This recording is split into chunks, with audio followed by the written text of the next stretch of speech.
morning to all our members joining in this morning, to John that's dialing in from South Wales, Tina, Tiny, Sharon, Natalia.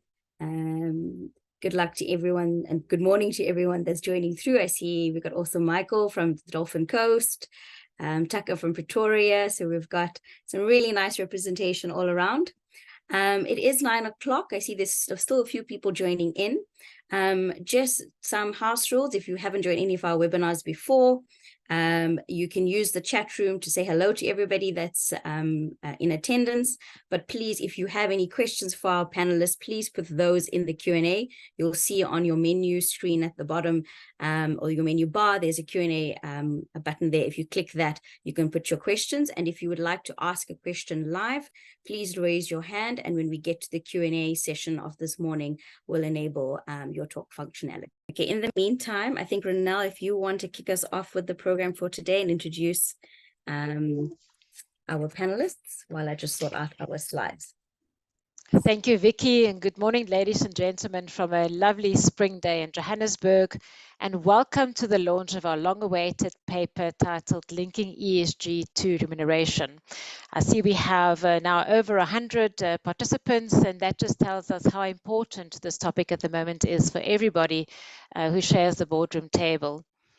A very big word of thanks to our panelists this morning, who have made themselves available. Leila Ibrahimi, who was the lead author of this paper, Andrew Page, representing the sponsor PwC, Ntombi Langa-Royds and Eddie Oblowitz, who are both esteemed directors serving on numerous boards. Leila and Ntombi are also REMCO Forum members. Now, for IoD members who dial into this event for the first time, the REMCO Forum exists to provide guidance and insights related to reward matters, with a specific on providing this information to board members and executives. And albeit that our bias is mostly towards listed organizations, because that's also where our expertise lie, most of the principles which we discuss can be applied to all types of organizations, regardless of form. REMCO Forum members include reward and governance experts from consulting houses, as well as the private sector, non-executive directors, and representatives from institutional investor companies, as well as the JSE. Both board and specifically REMCO members are crucial in shaping the reward policy. As thought leaders, they have the responsibility to ensure that variable pay plans are designed to incentivize the achievement of strategic priorities over the short, medium, and the long term. Including ESG into this debate is crucial, given the prominence that this matter takes in the boardroom agenda at the moment. As the paper sets out, responding to ESG is not just an additional strategic objective, but a key cornerstone of modern business strategy. We have divided today's event into 4 sections. Leila will kick off with an overview of the salient features in the paper, and thereafter Andrew will provide input in terms of how ESG plays out in the development of variable pay plans in the market. We are then very interested to hear from Ntombi in terms of her experience on ESG being debated in the boardroom, followed by Eddie, who will provide a perspective from both inside the boardroom and REMCO challenges, as well as how board members could prepare for engagements with external stakeholders. Now, after these 4 panelists' overview, we should have covered the first hour of the session, and thereafter we will open the floor for questions from you as our delegates. You are welcome to type your question into the chat box, and the panel will then endeavor to provide you with a response. We would really like to ask for your indulgence that we allow the panelists to go through their overviews first, and after Eddie's closing, that we then move to the Q&A. With having said that, without any further ado, let's get the show on the road, and over to you, Leila. Thank you. Thanks, Ronelle, and morning, everyone. So yeah, I'm really looking forward to taking everyone through the paper today. And obviously, we're not going to be able to cover it all in an immense amount of detail. I see the link is in your chat, so I encourage you to please follow the link, download the paper, have a look at it. and work through it, because there's a lot of interesting information in there. But I'm going to attempt to walk you through the main features. And I'm timing myself. I've got a strict time limit. And those of you who know me know that I absolutely love this topic and I'm really passionate about it. Okay, so I think where we should start off is talking generally about ESG. And I know that many of us sitting here are, or many of you sitting here are REMCO members, sitting on REMCOs where this is definitely a hot topic of discussion, and it has been now for a number of years. But there's definitely a difference between discussing it and actually implementing it. And that gap between strategy and action is something that has been quite noteworthy. So there's definitely no doubt ESG is the next big thing. But the $1 million question for REMCOs is, what do we actually do about that? And what does that mean for us? How do we implement it into the variable pay structures? So I've definitely seen that nobody wants to get left behind. Nobody wants to be the one without ESG in their variable pay structures. But I've also seen that this can put REMCOs in quite a difficult situation. So meaning, if sufficient work hasn't been done on the strategy in the background, it's very difficult for a REMCO member, as I'm sure many of you will attest, to decide what should be done. We kind of know by now 20 to 30% in our variable pay structures should be attributed to ESG. But what does that actually mean? And many of you have come to me and said, well, do we use an index? Do we not use an index? We have nothing else to use other than this Dow Jones index. But as soon as we use that, the shareholders start criticizing us. Or we want to include ESG, but when we do, the shareholders say it's a soft target. And there will always be those two sides to the story. So what we were hoping to do in this paper is really, we were hoping to provide answers. I think we were hoping to give you a blueprint to say, this is how you incorporate ESG into your variable pay structures. I'm not sure that that's actually what we ended up with. I think we ended up with something more like somewhere between a slight warning and a very rudimentary map for starting the journey. But I think that's right. I think that's appropriate for where we are in South Africa and even globally. And we've done a lot of research over the years looking at implementation, and I'll go through some of the facts on the next slide in terms of how prevalent are ESG measures actually in the STI and the LTI. And many of you will know, if you've trawled through South African remuneration reports of other companies other than those that you sit on the board of or that you're involved with, it's very difficult to glean what actually is being done. And I always say that the presence of an ESG measure in the REM report or in the variable pay structure doesn't give you an indication as to the quality behind it and actually how well is ESG being done and how well is ESG being implemented. And that is something that shareholders do pick up on. And particularly globally, we're seeing the questions being asked. Okay, you've presented this scorecard on ESG, you've linked it to your STI and your LTI outcomes. How do we know this isn't a soft landing for your executives, an easy 20%? How do we know that there's actually real progress being made? We want to see the background reporting, the background evidence, and the background information that is leading us to the outcome that we're seeing reflected in the pay outcomes. And I think that's a very important point. And that's also linked to the point I made about shareholders not necessarily supporting the index, because within an index, you're just being rewarded for your relative position amongst a number of companies. It's not necessarily about the material issues selected for your particular organization and how you've brought those into strategy and then reflected them into variable pay.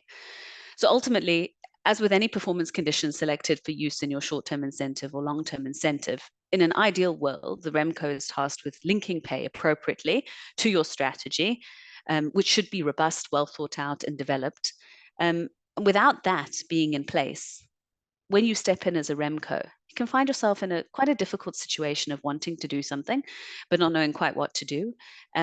And to be honest, that can result in some very poor lip service being done. So I'm always a fan of saying, rather don't do it if you're not going to do it properly. So either don't have ESG in your STI and your LTI, or make sure that the background work has been done and you can incorporate it in a meaningful way. Because at the end of the day, with ESG, what we're trying to do is make a difference to the way that we do business. And we spend time in the paper talking through this. So One of the main concerns linking to that we see is how do we balance our ESG responses with the growth targets that we have? I think REMCOs are so growth orientated, and value creation for shareholders has been or is still the big theme for REMCOs, and we spend an inordinate amount of time talking about that. And that's often the challenge. And I encourage you as REMCO members, as reward professionals, to go out there and really think about, what does it mean? How does that ESG link to our other performance conditions? How do they interplay with one another? Because of course we must stress test the weakness of anything that we introduce into our short and long-term incentive measures. And again, we talk a little bit about that paper, but really what it is a unique consideration and a unique exercise that you need to go through for your organization specifically.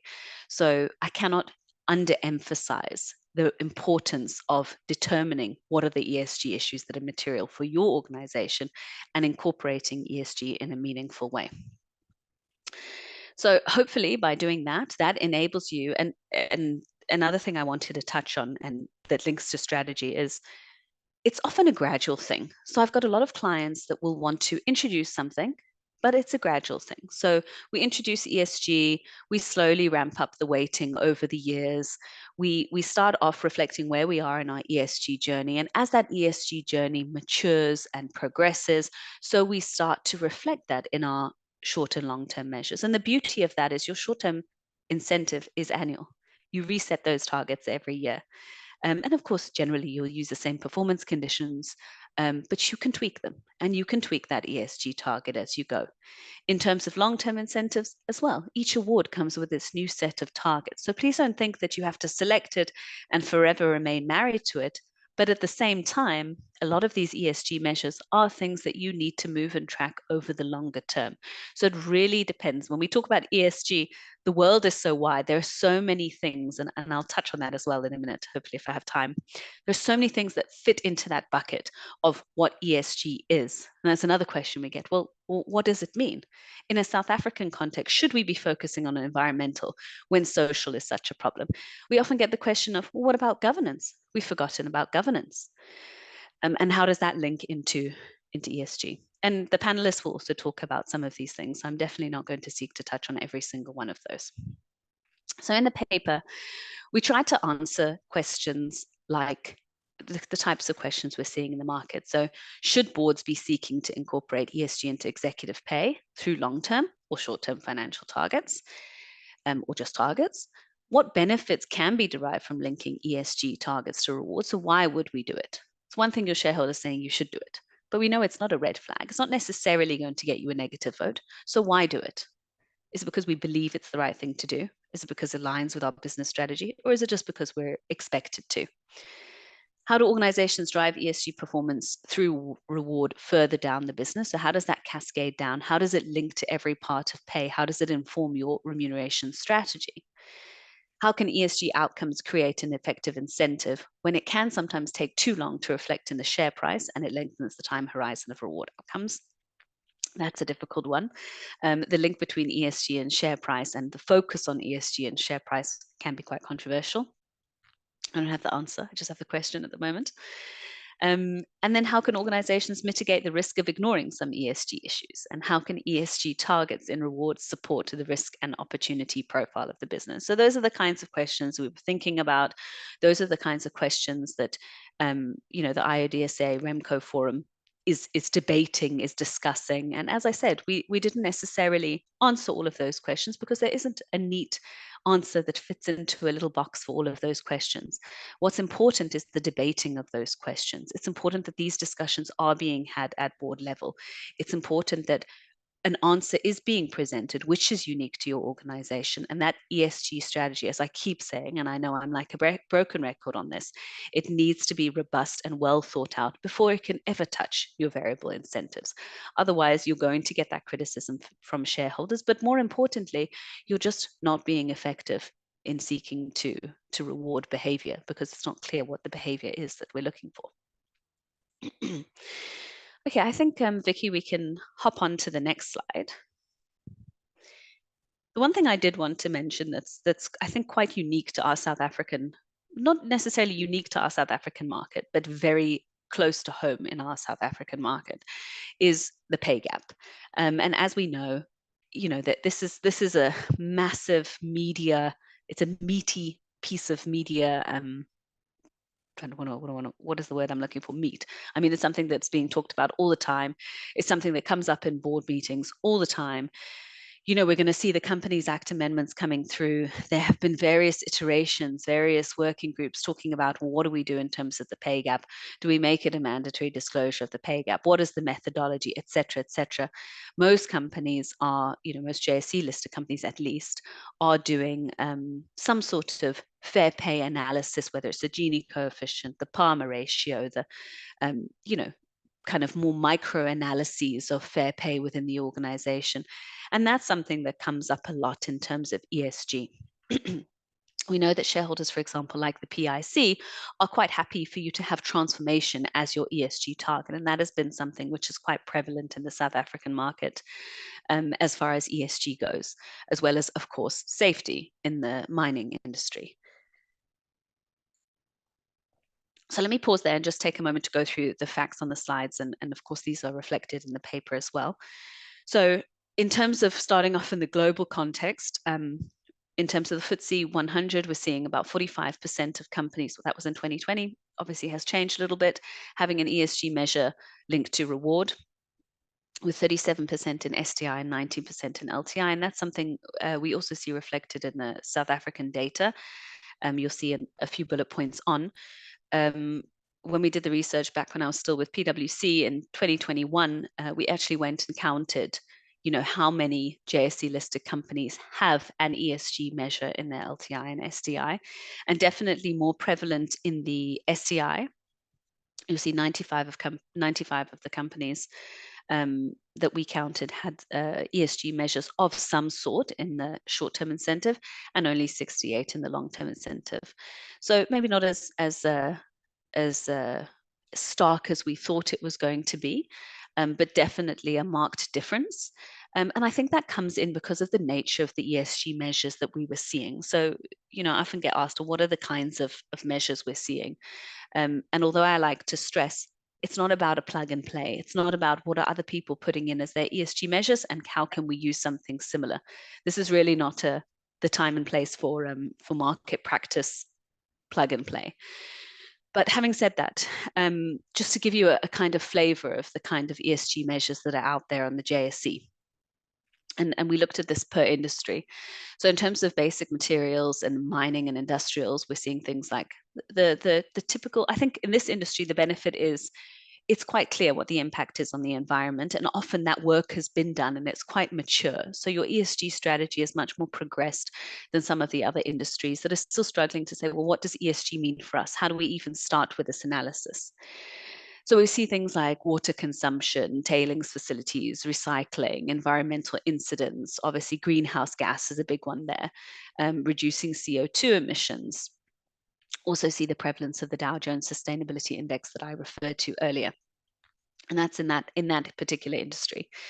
In terms of for environmental, in terms of that industry for social, we saw things like talent management, succession planning, and I'm going to come back to this because I've seen this picking up a little bit lately. Employee turnover, social incidents impacting production, transformation, which I mentioned earlier in the context of the PIC, not the only shareholder who's concerned with this, obviously, but it is a one that comes up quite often. And then obviously the typical safety, health, environment that we've been seeing for a very long time in this industry, fatalities, etc. So in terms of talent management and leadership and succession, an interesting one because we often look at ESG as being outward looking, and this is very much internal looking. So succession coming up, I think very much in the context of where we are as an economy and seeing the numbers of immigrations and wanting to retain talent and build talent, but also with the link between succession planning and transformation. Definitely seeing a pickup in these kinds of social measures. And of course, when we started talking about ESG in this market, probably 5 years ago, quite seriously, and it's just picked up traction since then, there was that starting point of a lot of focus on environmental, and now we're seeing these social elements trickling through. And then in terms of the other industries, so in terms of financials, on the environmental side, we see things like sustainability, effective management of energy, and then we see the ESG as part of the FTSE Russell UK ESG 100 index coming through. So again, that use of index, definitely not such a comprehensive list there, which makes sense. And in terms of social, similar things coming through. Again, it looks less developed. So things like ethical business practices there were counted under social. Employee turnover again, transformation again, leadership, etc. Okay, I've got about 5 minutes more, so let me move on. Energy and utilities, industry, what we saw there echoed in some parts the basic materials. I just want to mention anything that's new. So energy efficiency, renewable energy generation, solar energy, climate change, stormwater and rainwater harvesting coming through in terms of the environmental issues. And in terms of social, again, transformation, diversity planning, organizational health, development of people, culture, and values. So quite interesting. I think it was eye-opening to see that it's actually maybe more progressed than we thought when we initially started the research. It does show us that there has been a lot of work done on ESG strategies. And I think it's important, if you're sitting on a REMCO and you're having these kinds of discussions, the REMCO is not the one responsible for setting the ESG strategy, but obviously as board members, you're involved in these discussions and you know how progressed that strategy is. Again, emphasizing that materiality analysis is key to selecting the measures that then link into your variable incentives. So in terms of, I think, Vicky, let's move on to the next slide, just given time. Thank you. I think in terms of proxy advisors and shareholders in our market, I just want to quickly touch on that. We haven't seen the sort of very deliberate movements that the ISS and Glass Lewis and the like have made in other jurisdictions in terms of we will vote against directors if the gender diversity is not what we want it to be, or we are expecting to see a policy on the inclusion of ESG measures and we will consider voting against if that is not there. Interestingly, the South African guidelines often lack that detail. So while Glass Lewis and ISS will reflect that in their European or British or American guidelines, hasn't yet come through to the South African guidelines. It might mean that it's coming on this side and we should be prepared. And I think it's work that we should be doing in any event. And it might mean that they just don't think that our market is as sophisticated or as, that's probably not the right word to use, as advanced as those other markets who have been talking about ESG for longer than we have. Okay, for the last couple of minutes, I just wanted to touch on the practical considerations that we set out in the paper. So in the paper, we talk about what I've been talking about now, which is what are the starting points for considering materiality? And then we talk about, should you consider incorporating ESG measures in terms of the short term, long term, or even longer term? And how do we incorporate that into incentive pay? And lastly, touching on these practical considerations, which I think are what many of us are actually sitting with on a day-to-day basis. Do we include an input or an output measure? Obviously, the debate there is that there's a preference for always a preference for the objective quantitative measures or quantifiable measures by your shareholders. They want to see that they are able to measure and see the outcome that you are rewarding, particularly your executives for. But there are obviously going to be instances where input measures are useful and should be included in your variable pay. Again, that's going to link to your strategy. I think what's important is that the rationale for the inclusion of any particular ESG target is very clearly set out, and the outcome is clearly described. If it's not a quantitative outcome that you can just simply set out, then narrative is always appreciated within the remuneration report or cross-referencing to another part of the integrated report where the discussion is set out to ensure that there's that background and understanding. We've seen quite a few companies successfully use a scorecard. So this ESG strategy is translated into a scorecard, and the outcome of that scorecard is then linked into your short-term or more commonly your long-term incentive in a way that then links in with your vesting outcomes for your other measures, and it's incorporated as a weighted component of that scorecard. I really like this approach. I think it makes sure that it's balanced and it reflects everything that you've committed to as an organization. But I think an equally viable approach is also selecting a few material issues that you can make traction or gain traction on within the next the next few years, and incorporating those in. And both are equally viable approaches. And obviously, if you don't have the scorecard, you can't use the scorecard. So it really depends on, as a REMCO, what you've got to be working with. And then the decision of whether to put it in the STI or the LTI or both, or neither, I suppose is something we could have included there. I think it depends on the nature of the goals you're selecting and whether you're using a scorecard or whether you're using individual measures. Naturally, environmental goals are more well suited to your long-term measures, but we have things like safety, for example, which are most commonly included in your short-term incentive. So I don't think it's a question. I don't think the question should be started. And I see sometimes it's discussed like this: should we have ESG in our STI or our LTI? I don't think that's the right way to start the discussion. What we should be saying is, what are the ESG issues that are material for our organization? Can we impact those and make a meaningful change over the short term or the long term? Okay, the answer to that is going to lead you to where they should be incorporated. And don't be scared of change. As I said, it can often be progressive. But that ESG, you can allocate. We want to have a portion allocated to ESG, whether it's in the STI or LTI, and you decide year on year, according to what the focus is, what that would be. Of course, I'm not suggesting that you should chop and change every year, because that can create a lack of focus. But I think you see where I'm going with that. And then lastly, and then I'll finish off and hand over to the panelists. A lot more detail in the paper. As I said, please go have a look. Do we use ESG issues as an underpin, or do we use them as scaled targets? So I've touched on using a scorecard, bringing it in as a weighted measure. Similarly, you can have 20% of your STI allocated to ESG, 10% of that is to transformation, 10% of that is to safety. Very important, set your targets. I can't stress enough how often I see transformation is 10%. What do you mean? What is it? Is it binary? Is it scaled? What are the outcomes you're looking for? What does that mean for your organization? Those things, gone are the days when we can just put in a word and say we're allocating 10% for transformation, because your shareholders will ask the question, what does it mean? How do we know it's not a soft target? How do we know that we are accepting of what you are seeking to achieve? We would like to comment on this, and we would like to be given the opportunity to reflect our pleasure or displeasure. And that will become more and more important as we move towards this binding vote on the policy, and obviously the very real sanctions for REMCO members that don't pass the vote on the implementation report, with the advent of the updates to the Companies Act. So I think with that, in conclusion, we need to think very carefully before incorporating ESG. I'm definitely a proponent of ESG. I think it's the right direction to move in, but we need to make sure that the proper groundwork and background research has been done before bringing them into variable pay structures.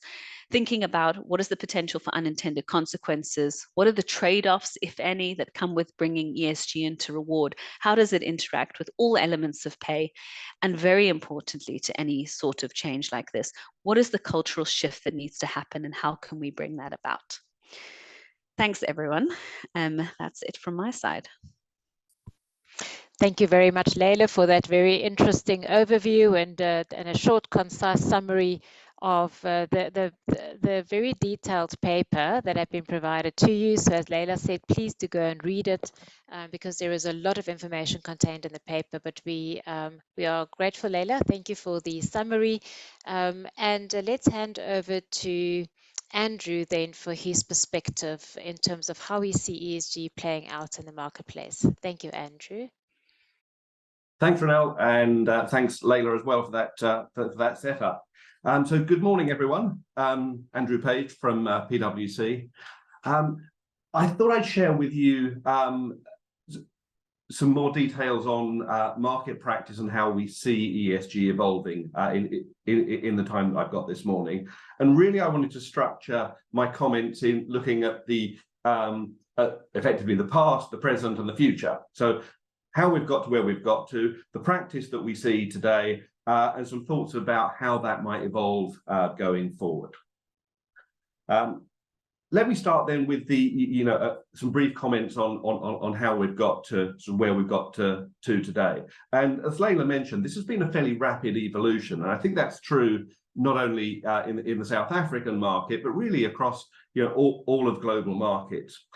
If we wind the clock back to 2016, 2017, there were literally a single-digit number of companies, I think, across global markets who were using ESG in incentives. I was involved with Carlsberg, who introduced water and carbon into their ESG back in 2016. Unilever then followed suit with a Sustainability Progress Index in 2017. But even at when we cycle forward to 2020, 3 years later, by that point, about a third of companies in the UK and slightly less in Europe were starting to use sustainability and ESG metrics. And I've got some latest data. We've just finished analysing the UK proxy data here in London, and we've also looked across European companies. And by the way, when I refer to European companies, here I'm largely talking about the Amsterdam, Paris, Frankfurt and Swiss markets, the largest and deepest equity capital markets in Europe. And so what do we see now? So in 2023, based on the forward-looking disclosures from UK companies, 93% of the FTSE 100, the largest 100 companies in the UK, have an ESG metric in either the long-term incentive or the short-term incentive, or increasingly in some cases in both. So that's moved on even much more, even since the 2020 figure of a little over a third. And across the broader European market, that number is around 80% as well. So we're seeing a real convergence in practice in the European market. So why is that? I mean, when we talk to investors and we talk to companies about this, there are some intrinsic reasons, but actually there's some pretty sort of grounded and commercial reasons as well. So PwC did some research talking to consumers and employees, and asked the question, are you more likely to buy from, in the case of a consumer, or work for, in the case of an employee, a company that stands up for E, S, or G, the environmental, the social, or the governance aspect? And you ask that question about environmental, and 80% of employees, 80% of consumers say they are more likely to buy from a company that has a strong environmental record. 84% of employees are more likely to buy to work for a company that has a strong environmental record. You go to the social, and the numbers are 76 and 83% respectively.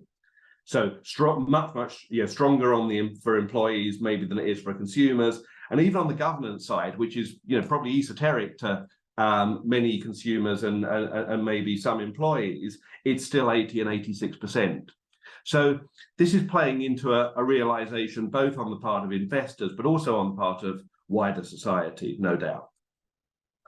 So where does that get us to today in terms of prevalence? I talked about the headline UK numbers that we've just analysed and the broader European numbers.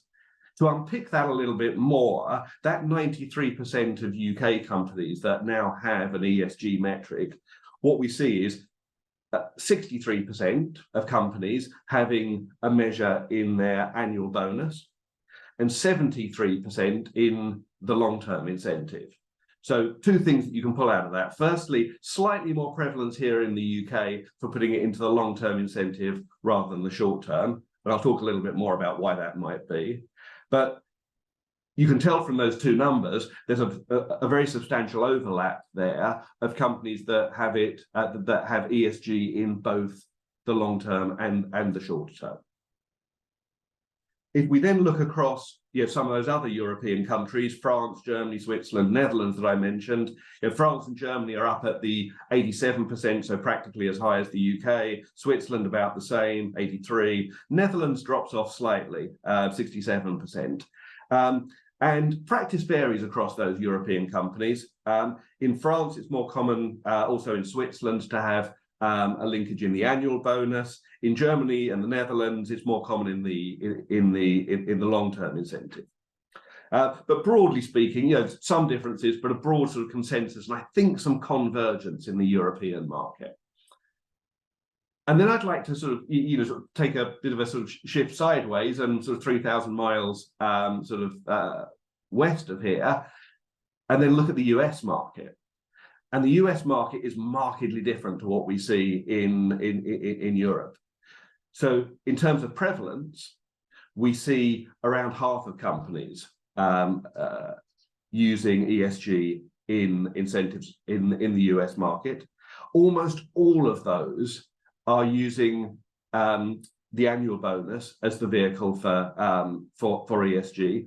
Only 7% of companies in the US have put ESG into the long-term incentive. So a massive difference of practice between what we see in Europe and indeed what is seen in the South African market in the US market. Now, why does that matter? I mean, probably for a couple of reasons. I mean, firstly, because of course the US is in and of itself a large capital market, but one might suspect that because of that prevalence and because of that influence from both the investor side and broader practice, that could be a direction of travel. It remains to be seen, though, whether or not the US will sort of pick up on it.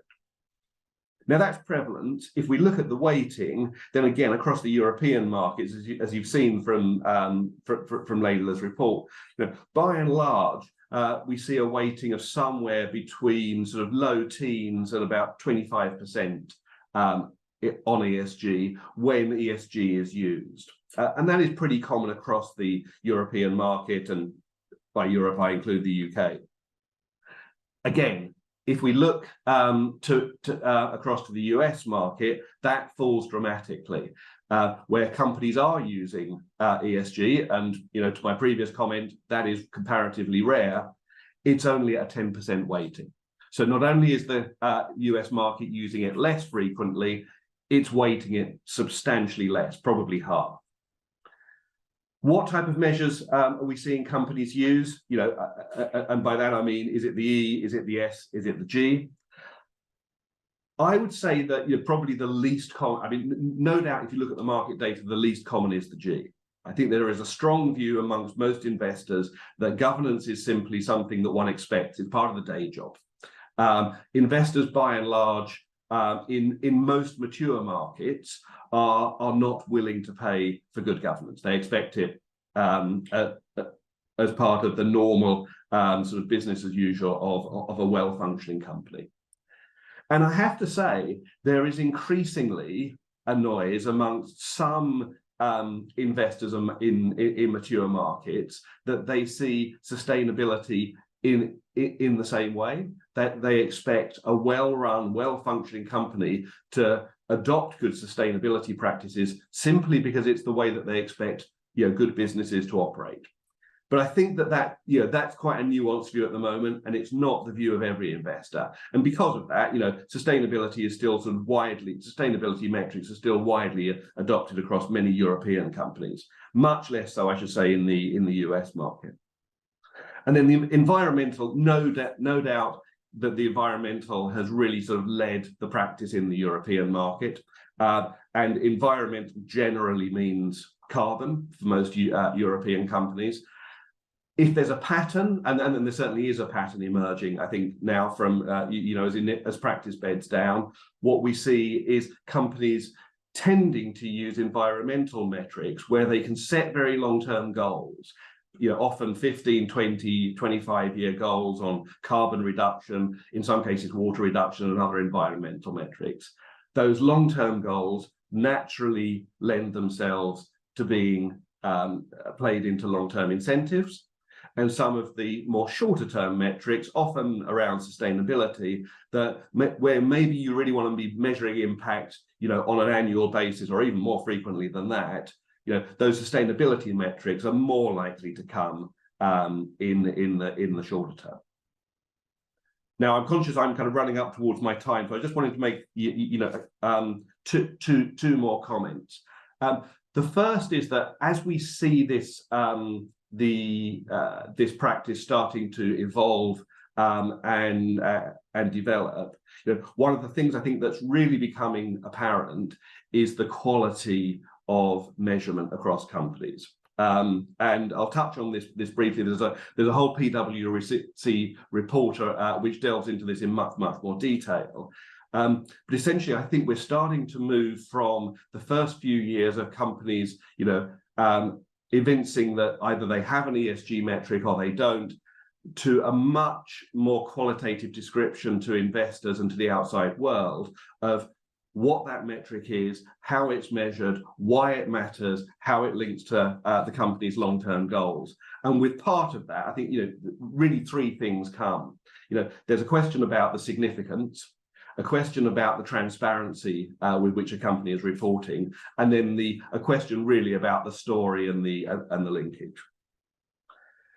And so final point then, I guess, where do we see all of this sort of starting to evolve, and what is the sort of cutting edge of, sort of the leading edge of practice?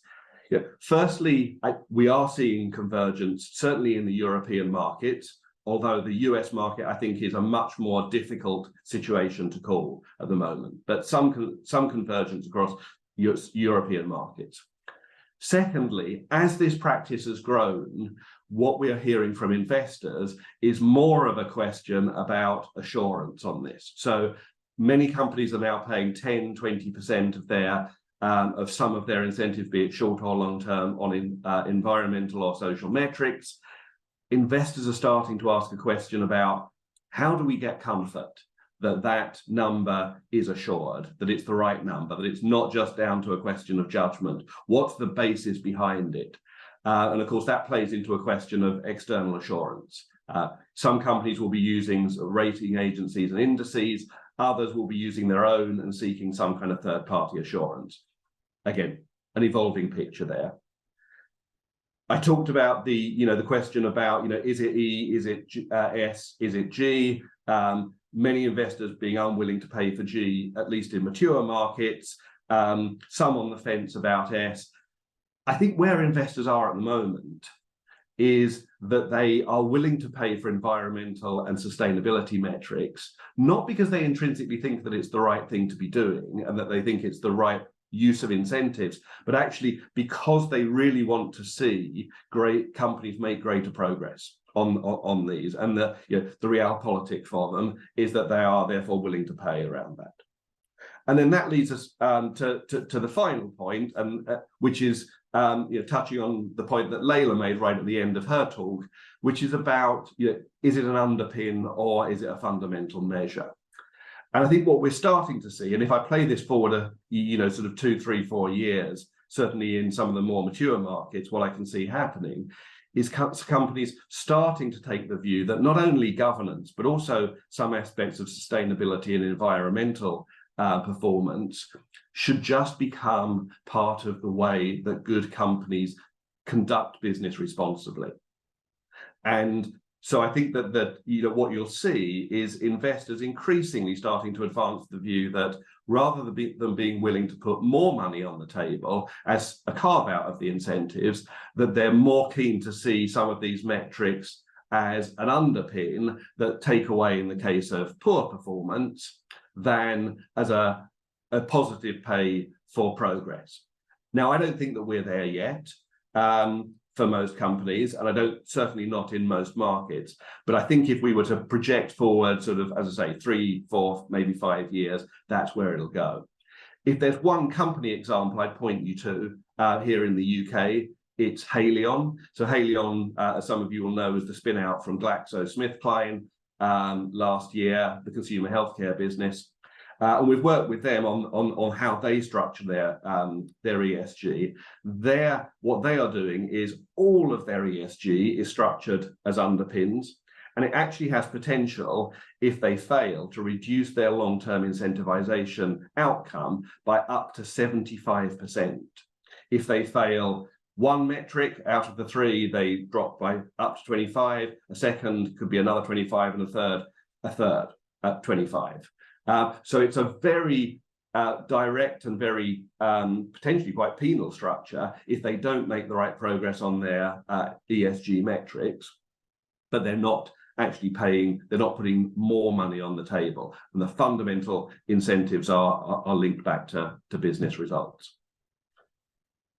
So I hope that's given you a bit of a window on some of the international practice, where things stand at the moment, and some sense as to where they might be heading in the sort of coming years.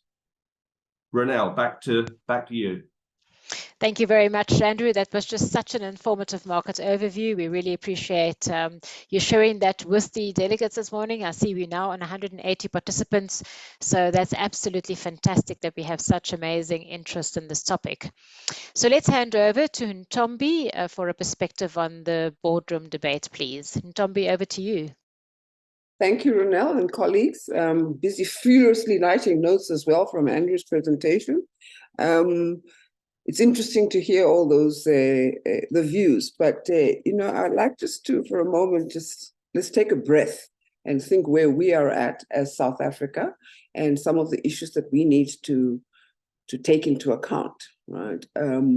Clearly, we're in a very currently in a very sort of fluid space. I mean, I think for those of us who are in Johannesburg, we understand what is happening with the traffic in Sandton, and BRICS is becoming an issue.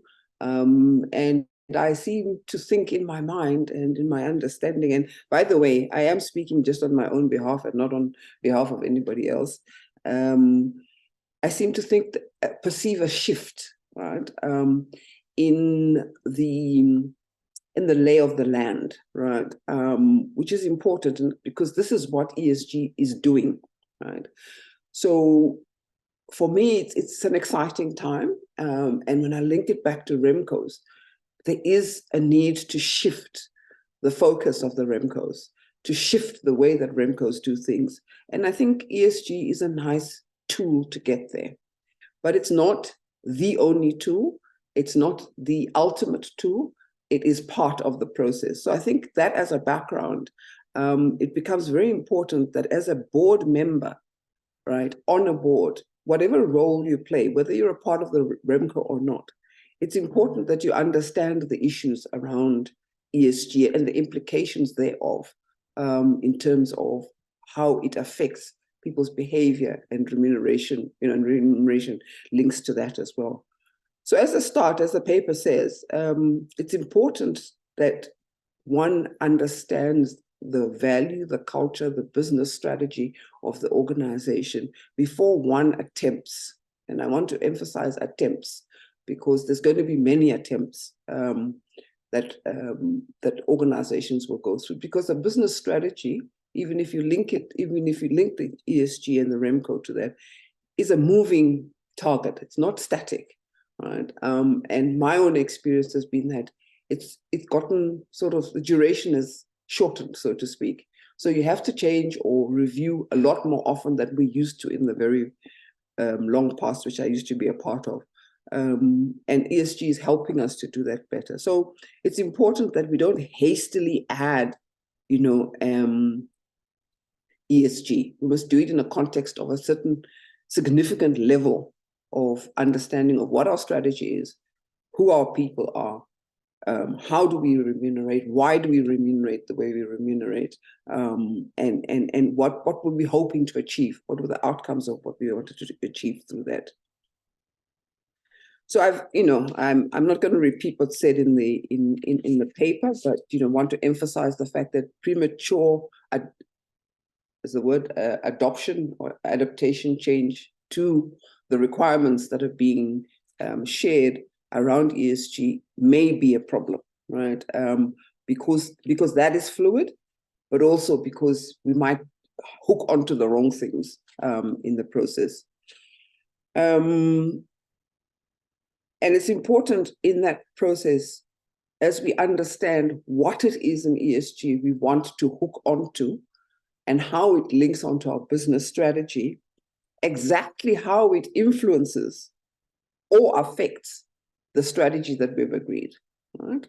just a bit of bit of this and a bit of six of this and half a dozen of the other. But it's an indication, a clear indication of the world that we live in today, which is highly changeable. Who would have thought 5 years ago, and that's normally the length of our LTIs, that we would have come through COVID and what we've come through now, right? And the implications thereof, just as an example and an aside. It's also important as we decide what it is within the context of ESG we want to hook onto and which parts of our strategy we want to have aligned to it, that we are specific in that. Because once we are generic and nebulous about it, it's very easy to get lost in the attempt to absorb ESG, right? So I think it's easier, right, to deal with things that you can touch and feel, or things that are easier or smaller, the 80-20 principle, right? That you get a few things that you can do very well and create some success and then move forward. So I think it's important for line of sight as well, because by the way, you are also changing behavior of people, right? So it's easier for them to see the results and see them quickly rather than try and have long-term things which people, may not relate to. I mean, when we think of employees, I think someone spoke about employees, the days, as I often say, of employees who were perhaps like Ndombi, who stayed in companies for 10 years and 30 years, are over. People are staying for much shorter time. So it's got to be within reach, right? So line of sight becomes a very important thing.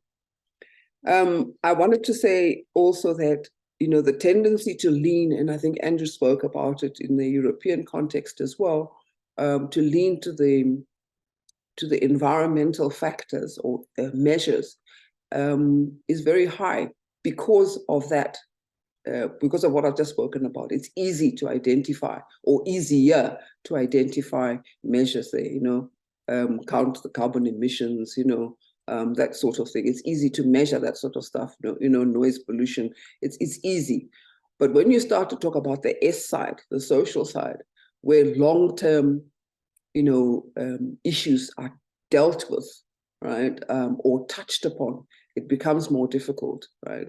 And so perhaps it is the right thing to do to focus on the environmental where it's appropriate in the business, because by the way, the ESG measures that we do use are very much dependent on the industry, the business, where you're going, what is your business strategy, etc.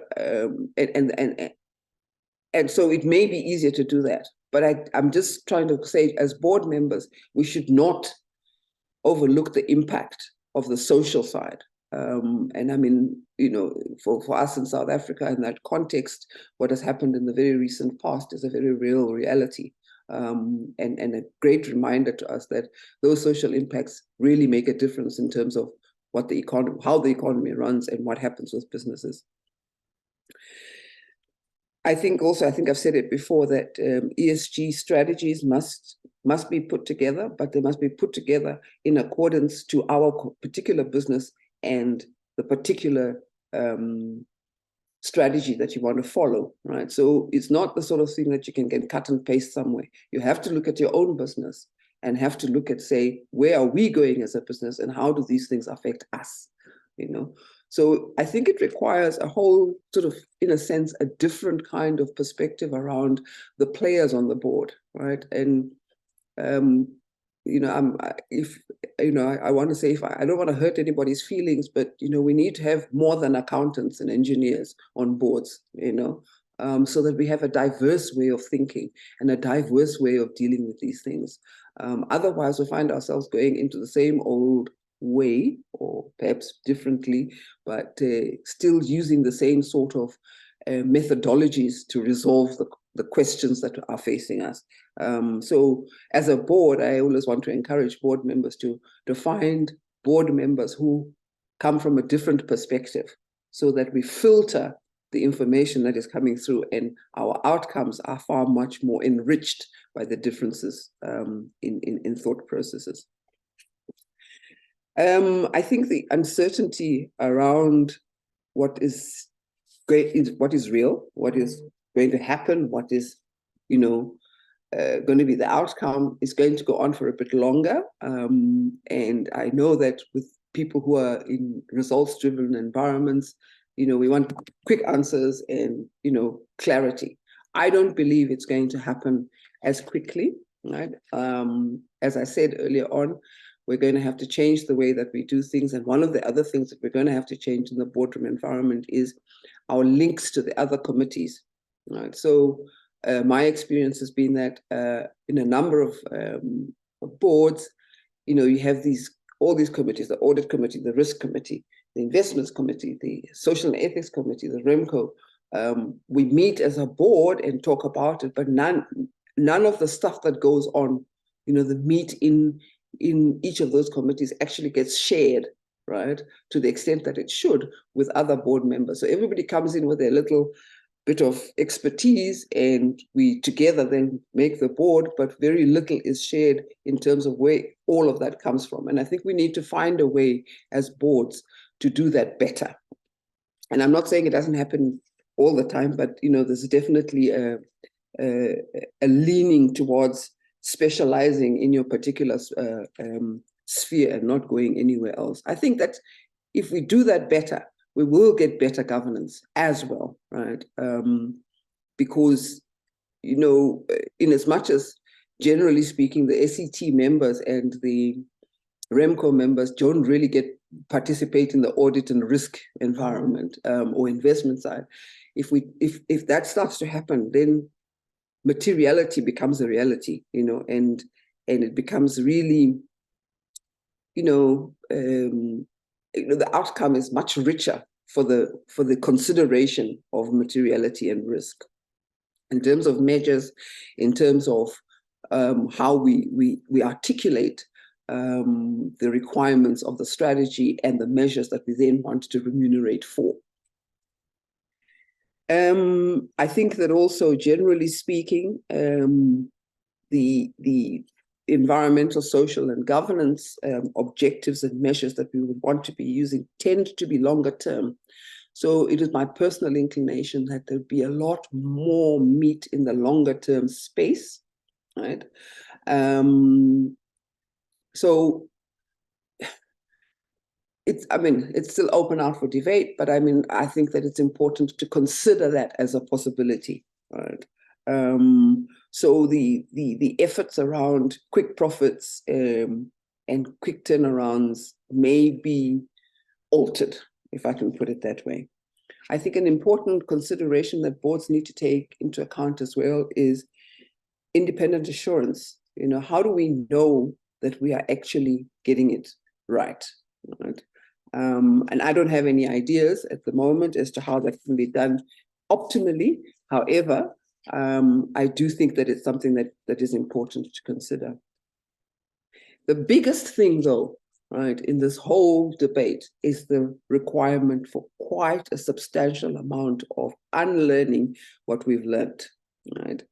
And unlearning what has been very, very successful, right, has been accepted and has rewarded us as individuals, as companies, right? And this is all the space around incentivization and reward as we understand it.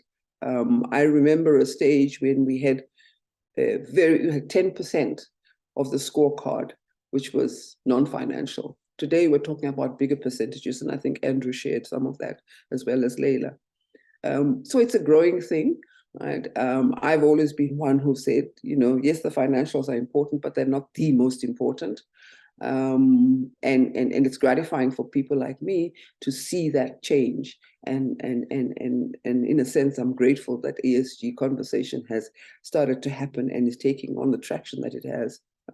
However, as I said initially, it does mean a change of behavior, and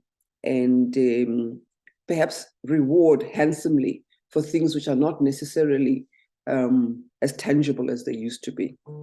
Which leads on to the question around governance, right? And I just want to touch around it a bit because we live in a space in South Africa where this is a very big conversation and will continue to be for a very long time.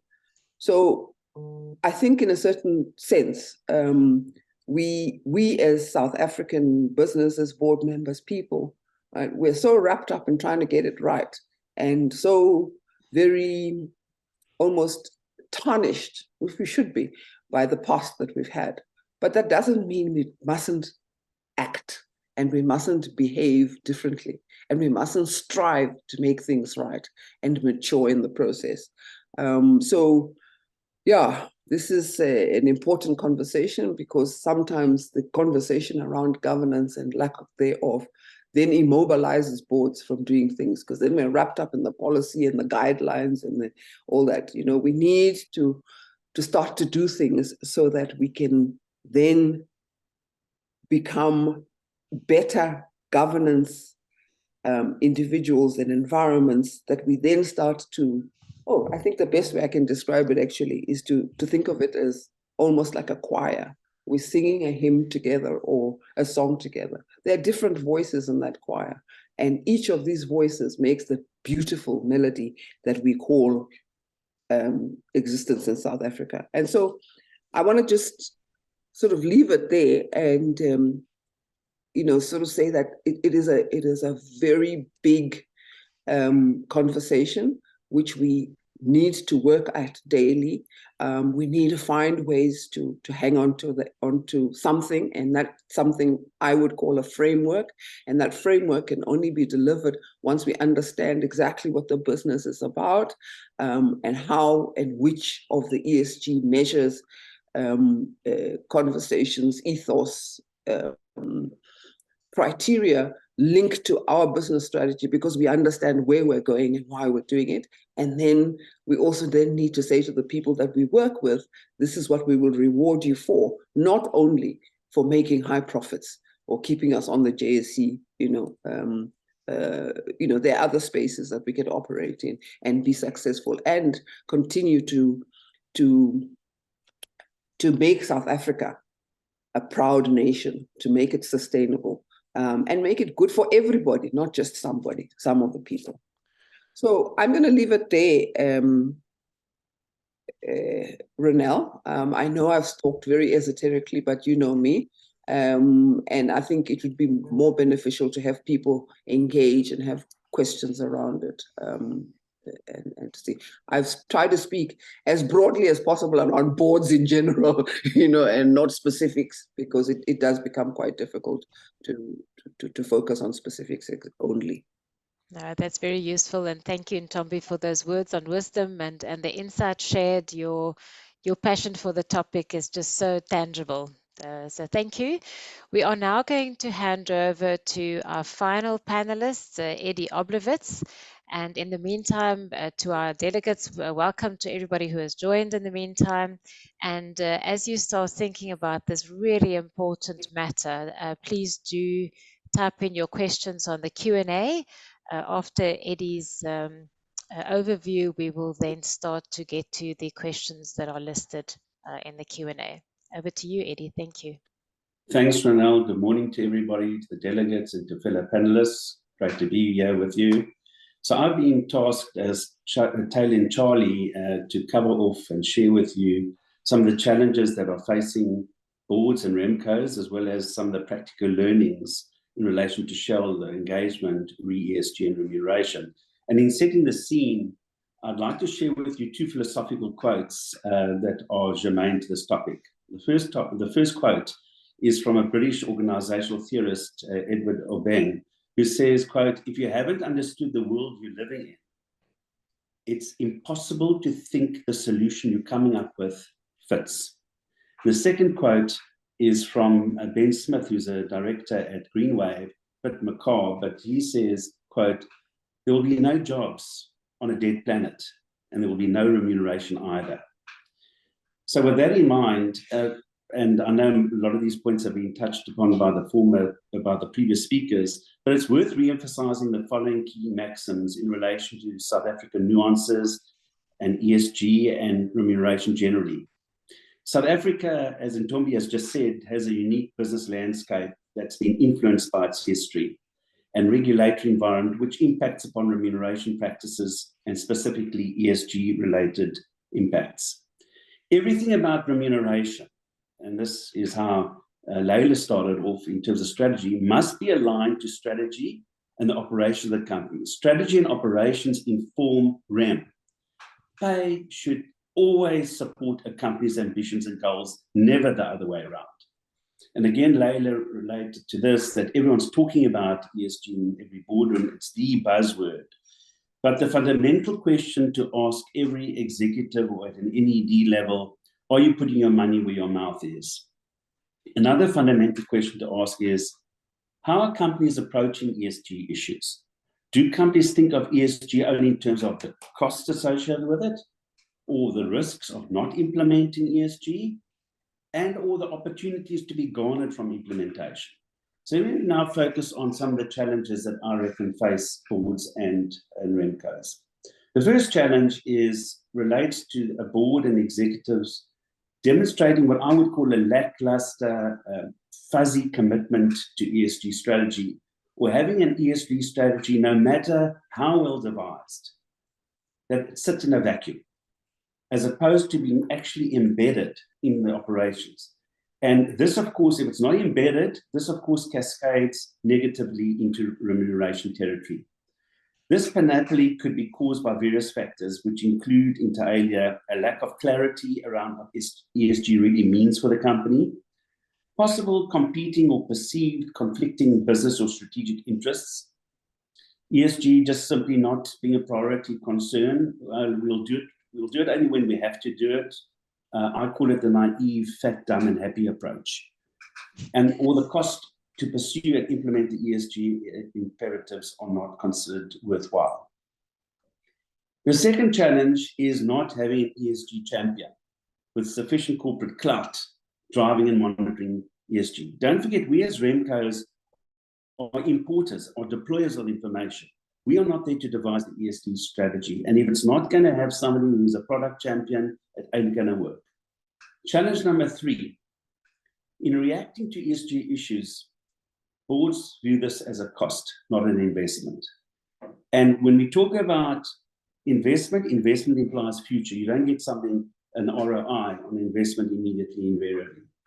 And opposition to the cost to be incurred involved cost in initial outlay and ongoing cost on research, the implementation costs, the compliance, possible external assurance, and of course the reporting of ESG issues. Challenge number 4, the use of existing or outdated measures for remuneration that are misaligned to an ESG strategy. Challenge number 5, not focusing on the big or the meaty ESG issues, but trying to take the easy route just to make it easy that we're doing something in the ESG umbrella. In particularly, avoiding those issues that require radical step change, ones that would have the greatest impact for ESG purposes. Challenge number 6, ESG measures which are not clear, they're fuzzy or they're over complex, which leads to practical difficulty in interpretation and hence unclear remuneration outcomes.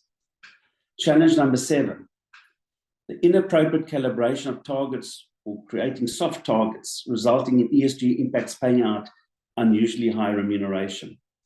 Challenge number 8, the misalignment between short-term targets for STIP and long-term targets. In many specific instances, ESG targets, the duration for them, for implementation, run over a lengthy period of time. And for executives to be paid in the short term by way of a bonus may be inappropriate when the KPI is actually still in flight as work in progress. Challenge number 9, and this is in Tombi referred to this, insufficient communication or cross-pollination between particularly the Social and Ethics Committee outputs and REMCO's requirements for ESG inputs. This, of course, is a particular South African issue where ESG matters are most often robustly debated in the Social and Ethics Committee, but the essential matters are not communicated or not filtered in sufficient detail to the REMCO as inputs for REMCO's understanding and unpacking in relation to remuneration impacts. I'm now going to turn my presentation towards shareholder engagement.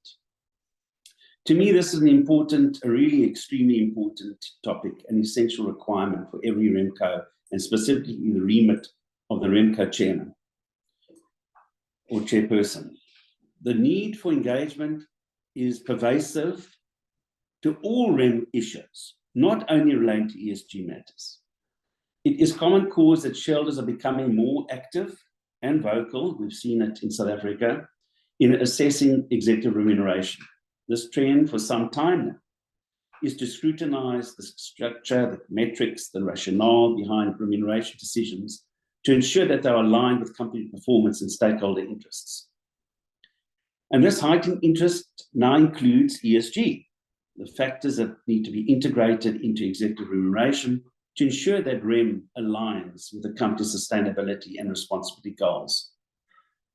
It is my view that shareholder engagement should not be confined only to meetings held just prior to the AGM, in other words, the AGM voting process purposes, or shortly thereafter on a mea culpa basis when the REM votes have gone against the company. Rather, these interactions with shareholders should be a proactive, continual engagement process. I can tell you from personal experience that a vast concentration of my time and effort as REMCO chair is devoted to these shareholder engagements. I call for these meetings at least on a quarterly basis, supplemented where necessary by ad hoc meetings. Certainly at the time of concept and well before the implementation of any major or significant change in REM structures, I canvass their thoughts, obtain their advice, guidance, and in principle sign-off. This to me is the preferred option. These sessions are not confined strictly to REM matters, but drill down into the aspects of strategy, operations, and other key matters, thereby providing shareholders with deeper insights into the rationale and greater understanding behind REM decisions and specifically ESG decisions. Of course, all matters discussed from a governance point of view must already be in the public domain. I have to say, with all honesty, that I find these shareholder engagements to be of significant practical benefit for me. The insights that I've gained from these engagements have been immensely meaningful. Don't forget, shareholders, institutional shareholders, see and analyze many more companies than we do, and analyze benchmarks and remuneration trends both locally and internationally. This does not mean in any way that I agree with every view and suggestion provided by the shareholders, but the transparency, the frankness and exchange of views as part of what I would call a collaborative and mutually respectful ongoing debate is very important.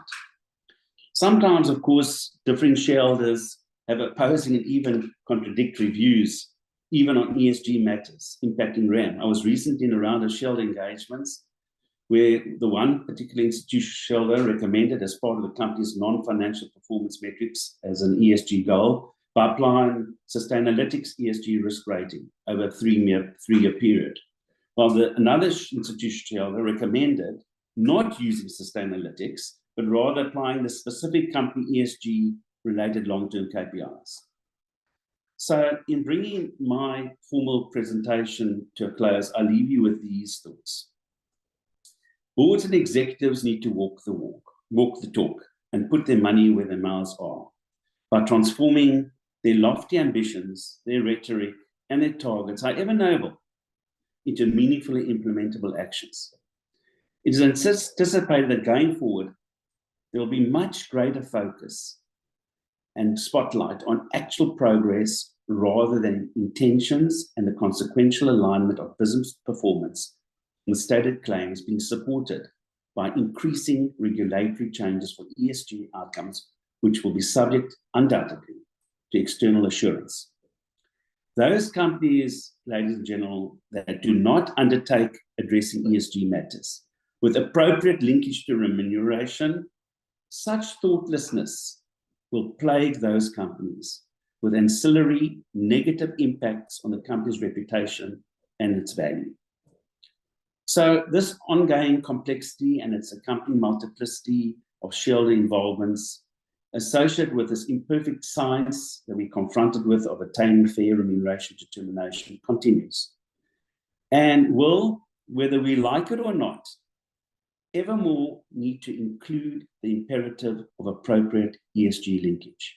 Should we, perchance, as boards, REMCOs, or executives or other stakeholders, ever lose our moral and ethical compasses, and in so doing, jettison the consideration of the honourable recognition and practical implementation of the justly deserving ESG imperative, we will then, alas, give practical credence and all become victors to Ben Smith's chilling statement that I started my presentation with. Thank you very much.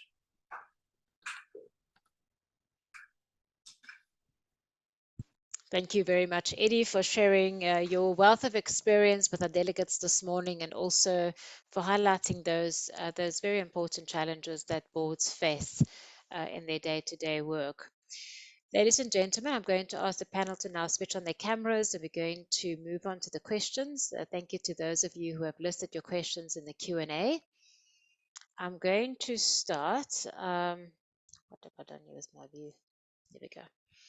I'm going to start by referring the first question to Leila, because it's something which you've touched on as well, and that is about ESG being part of the organization's culture. So Osman Ibrahim says, ESG is not new, and I would think it's part of an organization's culture, but it is seen as a more recent flavor. So why the change from a REM perspective? Leila, over to you, and then if any of the other panel members would like to chime in, you're very welcome to do so. Thanks, Ronal, and thanks, Osman, for the question, which is not an easy one. It's hard to say why there's a change. You know, we often expect shareholders to be driving a change and shareholder activism to be driving a change. And I'm not entirely convinced in REM, by the way, is what I'm referring to specifically. I'm not entirely convinced that is the case with ESG in the South African market, because we haven't seen, to the extent that we expected when we started seeing ESG discussions overseas happening, South African shareholders and institutional investors pushing for ESG like we thought they would. And in fact, when we challenged them on the topic, there are a few things that come up, you know, things like fair and responsible pay, very topical here, transformation and succession planning, very topical here. But we certainly didn't see the local institutional investors really pushing for the kinds of environmental measures that we were seeing overseas. But undoubtedly, that is happening. It is happening overseas. We are seeing it creep through to the South African market. There's definitely a growing expectation for companies to have an ESG strategy. Andrew used the term a few times, good business practice. So it is an expectation.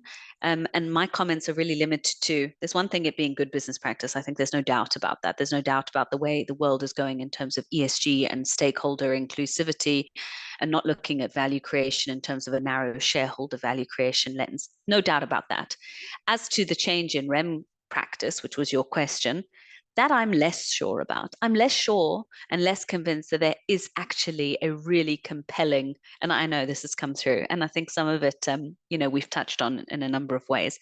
There needs to be a really compelling reason to bring it through to your variable incentives, and that compelling reason should be that you are really looking to put your money where your mouth is in terms of the incentives of executives. So I'll end off by saying, I do support the idea that it shouldn't increase pay opportunity, but it should be a gatekeeper. That's the ideal world where we want to get to. It should be a gatekeeper that you cannot receive your long-term incentive, for example, if the value has been created at the expense of looking after your ESG. Hopefully that helps. Thank you, Leila. Anybody who would like to add on to that? And Tombi, and then Andrew. Almost a rookie mistake. Started talking without my mic on. I think that Osman, you raised a very important thing. For me, the big thing is that perhaps the question is, have organizational cultures changed? Right? That's the thing we need to look at and think about.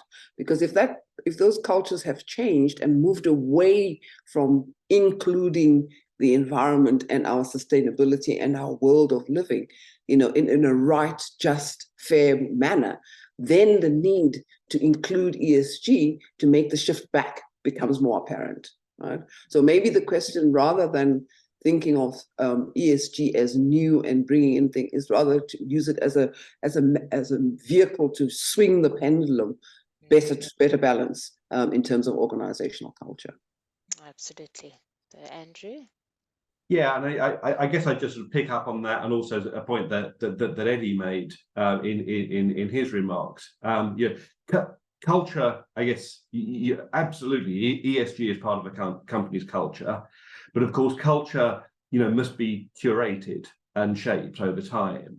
And no company, I think, ever wants to be in a situation where it's driving change through incentives. The role of incentives is to reinforce and reflect priorities, not to drive them. But it is powerful often that when a culture has been shifted and pivoted towards a particular change, in this case, a greater responsibility around ESG metrics, that is then reinforced through incentives, I think. And one of the things that I guess one sort of a related remark is that a lot of the discussion I think that we've had this morning has been probably implicitly largely around the use of ESG for executive incentives and how we pay a handful of fairly senior people at the top of the organization. But there is a whole emerging sort of sphere of debate and practice around the extent to whether, to which that might be cascaded much more broadly through the organization.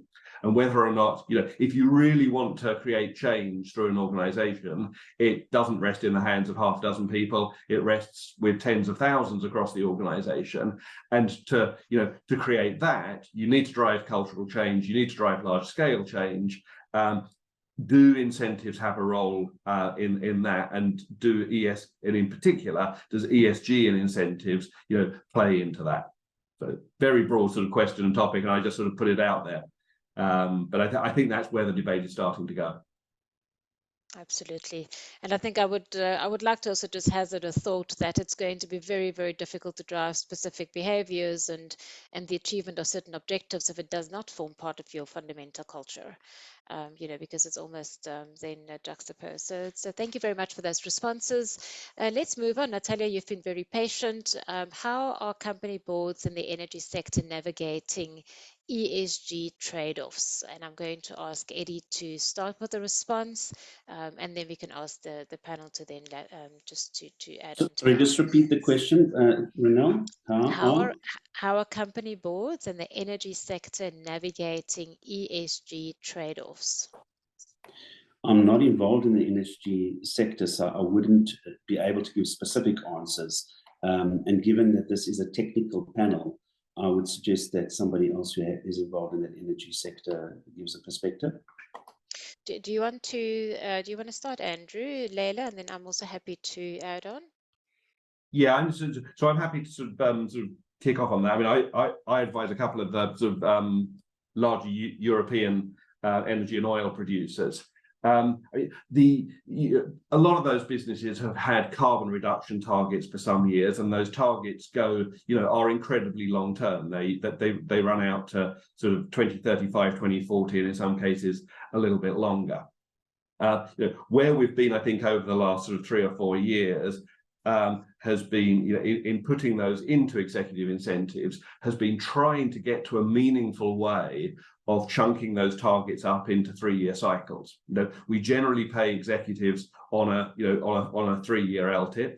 One of the things that we really know, this isn't unique to energy, but it certainly affects energy, is that there are, if we've got a 15-year goal on carbon reduction, and let's be honest, for energy companies, it is largely about carbon reduction.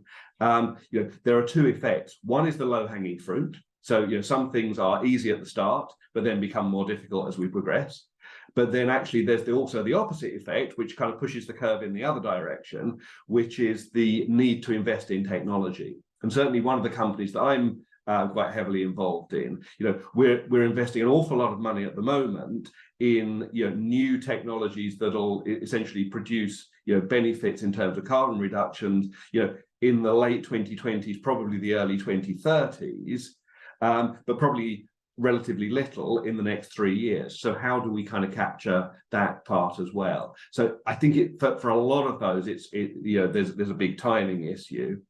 The other issue, there are other issues that come in for, again, particularly for those energy companies, around offsetting, trading schemes and the extent to which they should count against these targets, or whether or not they should be excluded. And again, investors that you talk to have varying views on those matters. Mm-hmm. Thank you, Andrew. Leila, do you want to add? I mean, I think Andrew covered it all, but what I would maybe add is it's a nice example of where you could use the scorecard. So we talked about specific measures, and Andrew mentions a very important point, which is it's very difficult to align your time frame of these longer term, really business, core to your business ESG strategies to the time frame of your long-term incentive. So it's a good opportunity to think about it in terms of a scorecard. It's a good opportunity to think about how do our REM structures in the long term actually link and feed into our ESG strategy, other than just bringing it in as a very simple weighted ESG metric to our long-term incentive, for example. But it shows as well the difficulties with the practicalities of bringing this in. So it's one thing having an ESG strategy, and it's totally a different one bringing it into your LTI even in a way that makes sense, and in a way that you can say, well, I didn't just arbitrarily increase the pay to my executives. Absolutely. I think that's such a true statement. I think also, just if I can add one more point, is the trade-offs really have to be discussed also with your shareholders, and Eddie has also mentioned that in his overview, because it does mean that there's a significant amount of capital to be spent, as Andrew said, in terms of new technology, changing your underlying infrastructure, which means that in those years you are not able to invest money in terms of the growth of the business, but in fact in completely changing the technology. So doing that in conjunction with discussions with your shareholders are really, really important to make sure that you take them along with you on the journey. Ronelle, just as an added piece in terms of that, if you're dealing with your shareholders, and invariably the shareholder representatives would be experts in that sector, and they would understand what the practicalities are, for example, the long-dated targets within the energy sector. So that then is exactly what I was trying to say. If you can unpack that together with your shareholders who have an understanding of the industry, the specifics, they will understand that you can't just use a 3-year measurement when there's or vice versa, when there's a longer dated duration for implementation. Absolutely. And I think also when there's changes in regulation, for example, that would then impact the ability to meet those targets, they're also informed of those. Absolutely. So they're with you in the journey towards the greater good. Whilst we are on sector-specific matters, there's a question from Tiny Deswai. Please share your perspectives on how ESG measures can be applied to sector-specific areas. So that's agriculture, mining, finance, for example. How do companies differentiate its applicability, which probably talks to the underlying strategy of a particular organization and its ESG strategy in that regard. Let me start with Ntombi, and then we can move on to the panel. Okay, well, without actually getting into the specifics, let me just give you an example, right? Load shedding, right? So load shedding affects a whole bunch of stuff, including our energy usage and what we use, what fuels we use, the diesel or not diesel or solar, etc., right? However, the fact that load shedding occurs as erratically as it does, right, makes us have to reconsider how we measure the target that we've set, right? So you have to be flexible because it changes. I mean, you can take even as a simple financial measure like the what do you call it, the money policy, the interest rate, right? For South Africa, in the last 3 quarters, there's been adjustments that have made significant differences to the way that we can then measure at the end of the cycle the output on the financial side, right? So on the non-financial side, in terms of that, that sort of thing. But an easy one in most sectors is fatalities, right? You can do everything that you want to do to ensure that fatalities don't occur. But then, you know, a fatality can occur, right? And when it does occur, it has devastating impact, right? And I mean, that's just a couple of really sort of simple ones, you know. Water, you know, we in South Africa, the whole all the measures around the usage of water and, you know, grey water usage, not usage, recycle, you know, reticulation of water, etc., etc. I think the important thing, though, is that we need to be able to give the REMCO the latitude to make the adjustments when it's required, right? And I think that Eddie's point about engaging with the shareholders all along the way becomes a very important part of that conversation, because they don't like it when we change things, right? But if you've walked the road with them and you've explained, and you know, when stuff is out of the control of the executives, it's out of the control of the executives. Nothing you can do, and you can't punish them for not achieving the target because, you know, because of stuff that they can't control. Absolutely. The question then is, do you reward them for it? You know, and that is, I think, where the shareholders come from as well. Yeah, but what I'm saying is that, you know, the whole process of reward is about, you have to achieve a particular output, right? You've agreed it 12 months before that, right? But a whole lot of stuff happens in there, right? And the only people who can make the assessment and ask for the discretion to adjust, you know, appropriately is the REMCO, right? So, you know, I mean, some people look at it and say, Alison, claw back and say, hey, punish them. It's not about punishment. It's about being realistic so that the behaviors are appropriate and people don't hide stuff. You know, one of my favorite things is that management has got 3 months to prepare for Ndombi's REMCO meeting. And Ndombi's got like 5 days only to read the pack. Absolutely. You're lucky with 5 days. So what I also hear from you, Ntombi, is that there are certain measures that probably could apply across different sectors, and then there are certain sectors which are, you know, which are very bespoke in terms of a specific sector. Andrew. Yeah, thanks, Ronelle. I mean, I think, you know, we could probably have a really interesting sort of 15, 20 minutes on each of the sectors that's been asked about: agriculture, mining. Someone that asked about the, you know, the service sector as well. I guess I just wanted to pull out, though, you know, the question asked about the finance sector as particular. And I wanted to pull out that one in particular because I think that it is slightly unique amongst all of those sectors. And the reason for that is that, you know, in many of the sort of sectors that have been sort of mentioned, if I think about agriculture, mining, service sector, the majority of the environmental impact, particularly if we're looking at the E side of things, is captured in scope 1, scope 2. And, you know, because it's the company's own operations that drive that.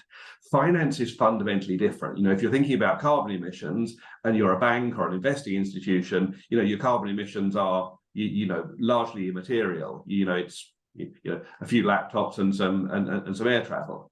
But, you know, the really impactful aspect, if you are an investment institution, is where are you investing and what is the environmental and the social record of the companies in which you invest. So in a sense, it's your wider ecosystem of which you are a part and you are enabling because of the investment. Now, in a sense, that's, you know, to some extent, that's true for all companies, because once you start to look at sort of scope 3, you look at the supply chain, you know, that's true. But I think no more is that, you know, there's no company or sector for whom that's more the case than finance. I think that, in a sense, that sector is very unique in this debate. Yeah, that is very true. Thank you very much, Andrew. So we have 2 of our delegates whose hands are up. I'm going to start with Paula Disbury. And thereafter Nahim Nanabe. So Paula, over to you to raise your question, please.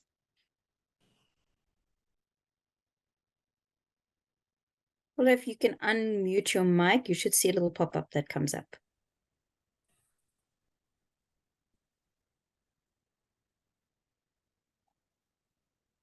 Okay, so we'll give Paula an opportunity later on. Let me just see if we can unmute from here. Can we do it now? No, she has to click it on her side, and Naeem's also lowered his hand. Okay, all right. So, well, that's fantastic. So let's then move on to the Q&A. And we've started to talk a little bit about services sector. So let's then just finish off the debate around sector, and then we can move on to some of the other questions. And there was a question, which I'm just trying to find now, around what are the typical ESG measures that we find in the services sector. Here we go. So a question from from Victoria Mambura. Share how ESG can be applied in service sector organizations. Leila, do you want to kick it off for us? Sure. I actually want to take the question a little bit differently. I wanted to add this on to what Andrew was just saying now. I think because he made a good point, we can sit and talk about the different sectors and, you know, the different types of measures that exist in each sector. But I'm very against just saying, okay, what is everyone else using, and let's plug and play that. Obviously, there are some very good examples of that, which we've talked about in financial, mining, etc., where there are things that are relevant for your industry that you need to be considering. But I think it almost misses the point. The point that we're trying to make in the paper is that each organization needs to assess what is material for their particular organization and what they can impact. And I really want to emphasize that, because that's something that, you know, we actively avoided saying, for these sectors, consider these ESG measures when we were putting together this paper, because that isn't going to achieve what we're looking to achieve from the whole ESG agenda. The point of the ESG agenda, the whole point of bringing it into variable incentives, the ultimate end goal is that business needs to think about things wider than and in a different way than just how can we maximize profit. We need to make sure that that profit has been made sustainably and responsibly. And what does it mean to make it responsibly? Well, there are certain issues that affect a wider group of stakeholders, wider than just shareholders, who traditionally we have focused on to the exclusion of everyone else. Who are the other stakeholders? And what do we need to be thinking about? And where can we make the most impact? And perhaps as a business, you are making the most impact on the environment. You know, if that's your industry. That is why in mining, it's safety, because that's the impact that they are having. Fatalities within mining, it's so close to our hearts as South Africans. That is where they make the most impact. Other industries that will be, well, we need to make an impact on the living wage, which is a big conversation in South Africa because of where we find ourselves in terms of unemployment, in terms of the pay gap. So I want to encourage everybody to think about it differently and really go out there within your organizations and do your material assessment of what is meaningful in the ESG frame for our industry, and then what can my specific organization impact. And when you are realizing this is what we can actually impact, you're tying it into the time frame, that's when you're going to make meaningful change. And it links to so many of the questions that I'm seeing come through in terms of, you know, why aren't institutional investors pushing it, etc. And it links to, you know, what Nicole was saying in the chat as well. Investors want to see that we're making a difference. But making a difference is different and unique for each organization. So do the homework. Don't look for the shortcut in terms of this is what another company within my industry is doing. And Eddie's made the point so well. Speak to your shareholders. They often have very advanced and sophisticated views, and they've done the analysis. There are ESG, you know, very robust ESG legs in the institutional investors that are doing the hard thinking. Listen to them. It's insightful. And sometimes we have this culture of resisting the institutional investors and saying, let's fight against them. They're our enemies. No, they're not. Let's work together to actually make meaningful change. At the end of the day, that is what we're looking to achieve. And maybe while I'm here, I can quickly, there was someone who specifically said, can Leila please share her thoughts as to why institutional investors are not pushing ESG as hard as investors in mature economies?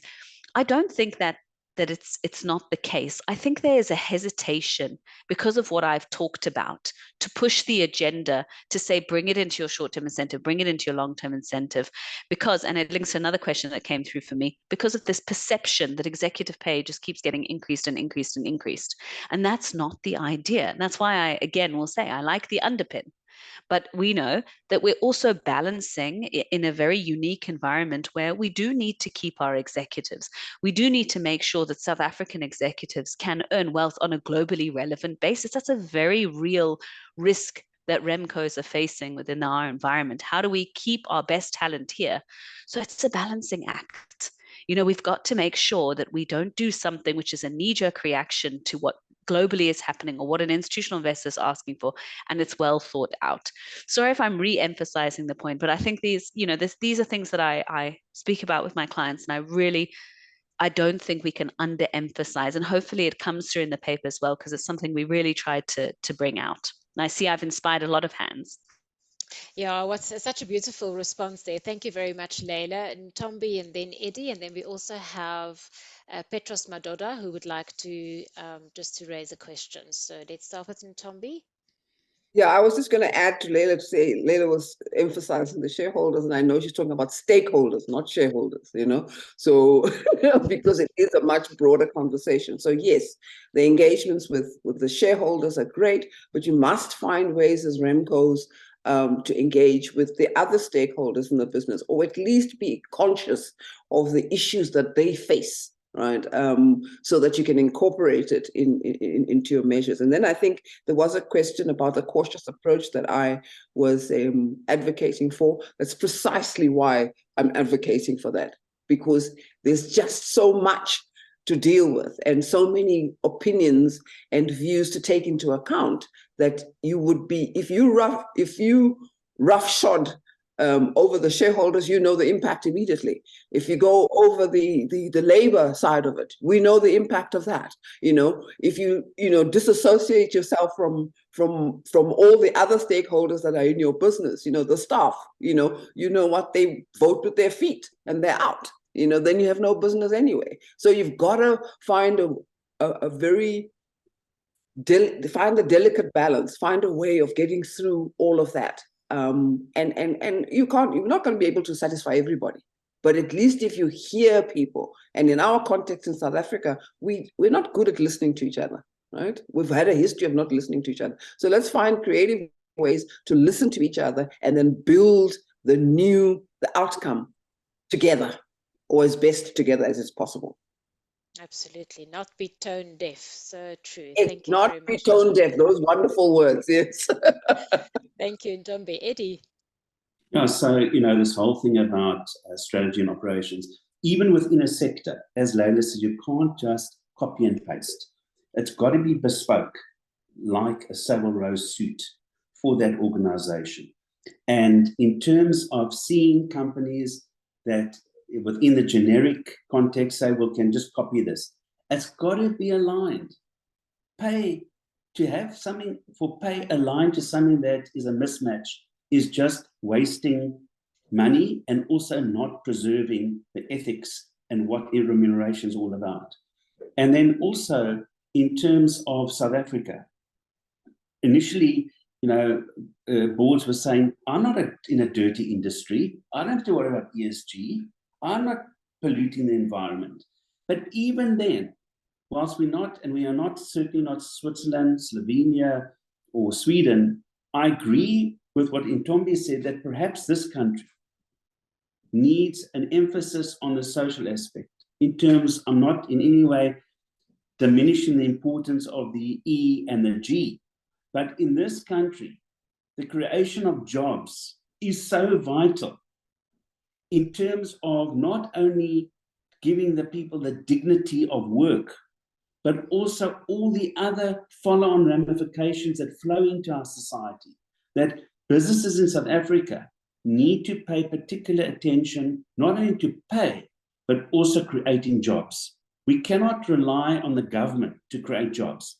It's up to business to create jobs. And the ESG emphasis needs to overemphasize that part under S.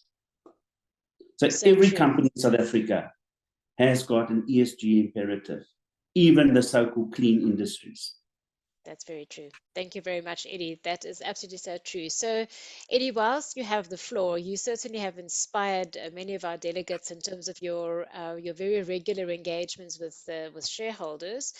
And Simo Lushaba says, you spoke of engaging shareholders quarterly on ESG. Have you engaged also other stakeholders who are interested in ESG? And if yes, what is the frequency? So not just shareholders, but also other stakeholders. So from a REM perspective, I must say I haven't, but there has been communication via the executives in that. Certainly the focus for me has been on shareholder engagement in giving us insights. But Ntombi raised the point about stakeholders, and definitely it should be stakeholders, not just shareholders. There are so many pockets here of influence and importance. The business is about socialization. You cannot have a business without society.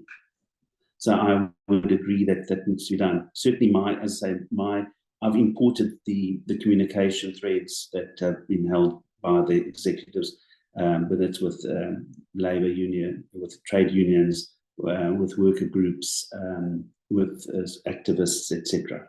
Yeah, thank you. Thanks, Eddie. Ntombi, in your role as NED, do you regularly engage with stakeholders? Yep, I hope I do it enough, but I always feel when we get to the point of conversation, we haven't engaged on this issue, so maybe we need to talk more, right? I find, like Eddie said, it does work, right? And on the boards that I've sat on, it's been one of the things that has really been, very useful to us, to the extent that, no, I won't share. I was going to share an example, but then it will reveal who the company is, and I don't want to do that, right? Yeah. But even with, in terms of response to stakeholders who we don't normally engage with, like the general community, it's become a very useful tool. The fact that we engage at the level that we do. So what I'm actually saying is that it's not only about the AGM matters, but other things as well, where the community starts to involve the companies in things that they're seeing, perceiving, etc. And also security, which is a big thing in South Africa. Just being more involved with your community as a stakeholder, give them the opportunity to safeguard your property, to safeguard your company, right? Because they will come up with alternative ways of dealing with matters that arise in the community. Thank you very much, Ntombi, and I think that also addresses Zelda's comment in the Q&A. Let me move on, Andrew. So a lot of comments also in the chat line. If at some point you want to respond to those, because there are some of our delegates who would like to receive copies of the reports that you have quoted in your overview. But from Anna Roots, what is the practice in the UK and Europe for setting interim targets for goals that have a long-term outcome? Yeah, so I think this comes back to the phenomenon that I was describing, where you've got particularly on, but not only on carbon reduction, where you've got, say, a 15, 20-year goal. Now, of course, no company goes and communicates to the market that it has a 20-year goal without some pretty good sense as to how it's going to get there. But of course, sitting under that, there are a whole raft of activities, and of course, stuff happens. Headwinds, external changes along the route that kind of blows you off course. But what I've seen, and working with companies who have gone on this journey, there is no substitute for a very detailed planning exercise around how you're going to get to that goal. And most companies, as I say, who have made that kind of undertaking to the market will have done the work to figure out how they get to that net zero or carbon reduction position. But being able to sort of understand and then take back to the board, take back to the REMCO a sense of what are the actions that we're taking, what are the new technologies that we're investing, when do they come online, when do they start to have an impact, when are we moving over in terms of whatever it might be, electric vehicles, other carbon reduction sort of technologies, all of these things, describing how they phase and then sort of playing that out so we can effectively see a projected pattern of usage. And of course, then we all understand that the best laid plans and all that, stuff then happens and blows us off course. But that's then sort of part of the board responsibility of then sort of stewarding that plan, keeping it, making sure that management's keeping that updated, and as the external environment does change, evolving that plan in response to circumstances. And once you've got that plan, it then becomes a really strong basis for setting those targets, I think. Thank you, Andrew. I think whilst you have the floor, so you spoke about environmental and sustainability measures in the European context. How prevalent is the social aspect there? So it's certainly prevalent. You know, in most European countries, it's slightly less prevalent than the environmental. But as I sort of mentioned, if you look across, you know, for example, I'm trying to think of a company that prioritizes, you know, in the annual bonus, you know, we see more social than the environmental. And in the Netherlands, for example, there is more social than environmental. But most European countries, it's the other way around. I guess that there is a point there as to what does social mean, because of course social or sustainability metrics covers a wide variety. And I think what investors have really pushed for is something that's really quite intrinsic. You know, they've been happy with diversity metrics, inclusion metrics, those essentially that have benefits which may actually go beyond the company itself and actually sort of speak to broader societal benefits. I think a lot of investors have been a little bit more reluctant on measures which they look at and say, well, quite frankly, that's a benefit to the company in any case. You know, employee engagement is a classic one. You know, a lot of investors will say, well, you know, engaged employees is good for the company, full stop. You should be doing that because it's a good thing in terms of the way that you run your company, and you'll run a more successful company if you do it. Do we actually need to incentivize you to do that? Whereas some of the sort of metrics around diversity and inclusion speak to a broader and longer term agenda, the benefits of which go beyond a single company. Mm-hmm. Excellent. Thank you, Andrew. Anybody who would like to add to that response? All right. So let's spend the last couple of minutes specifically talking a bit about return on investment with regard to ESG. We are aiming to finish our session this morning at 11 o'clock. So I'm going to start with a question that's specifically in response to Ntombi.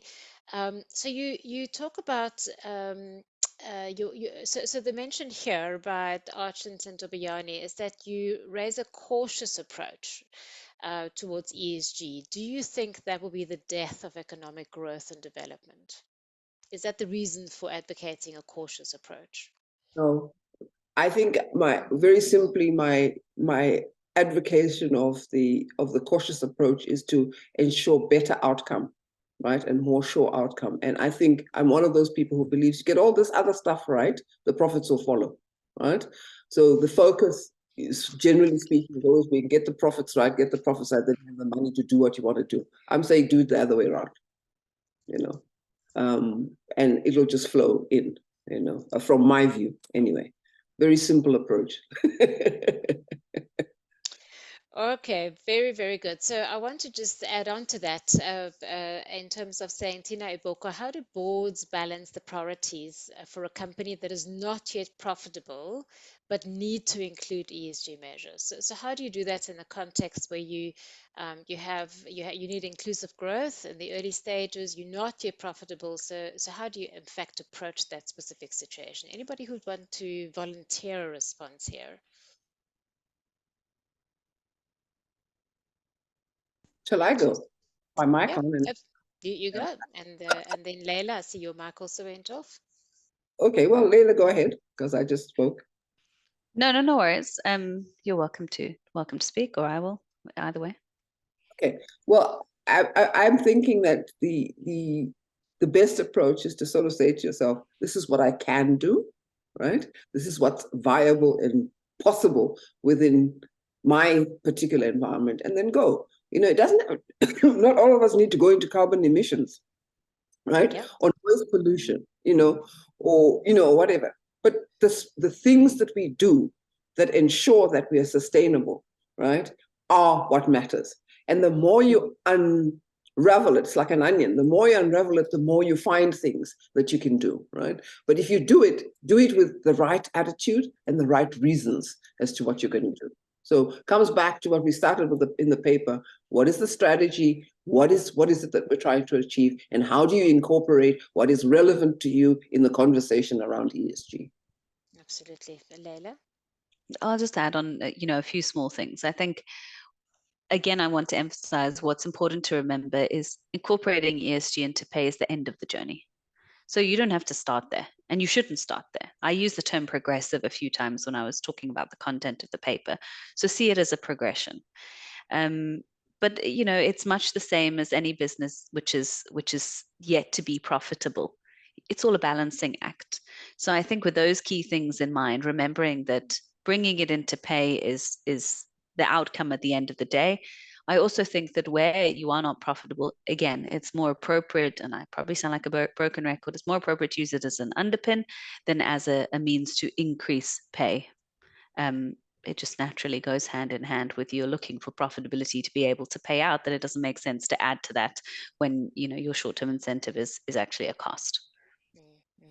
And not everything has to cost money either. When you look at the governance aspects, you look at the social aspects, diversity, inclusion, equity.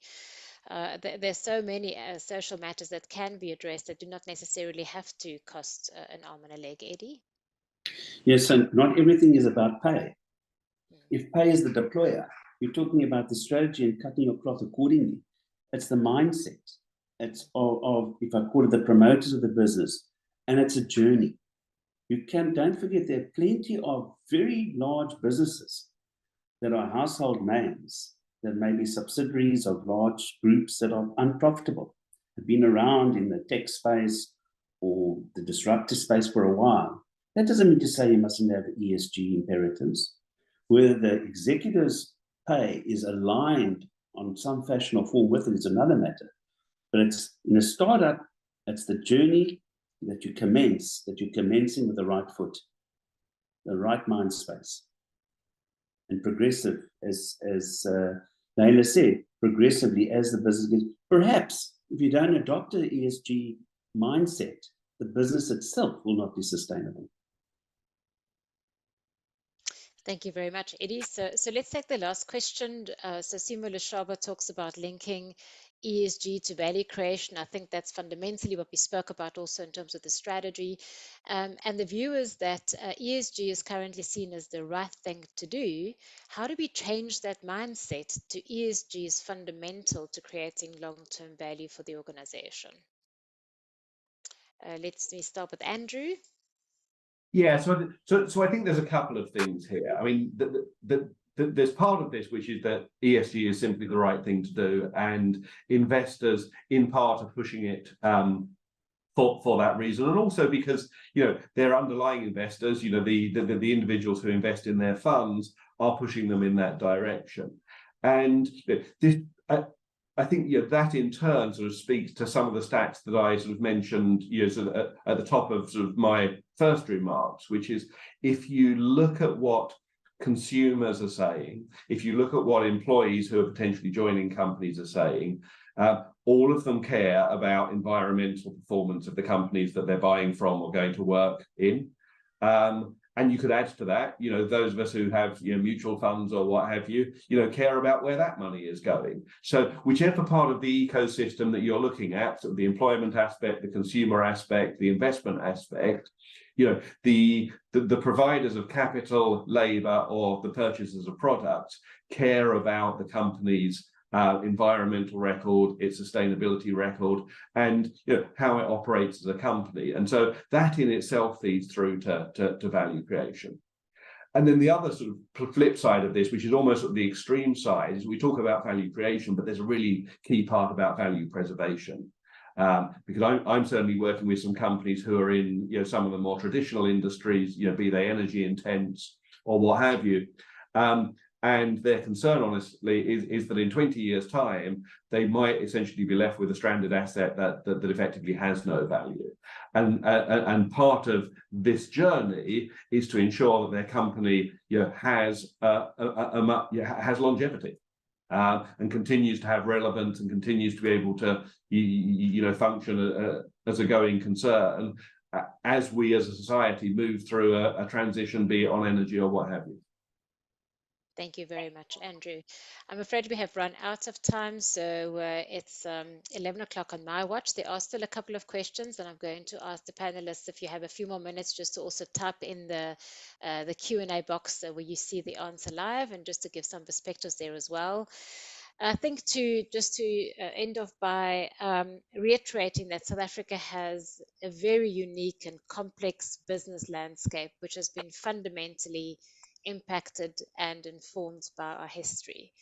And by adopting an ESG strategy, we can enhance our ability to change that landscape for the better in the future.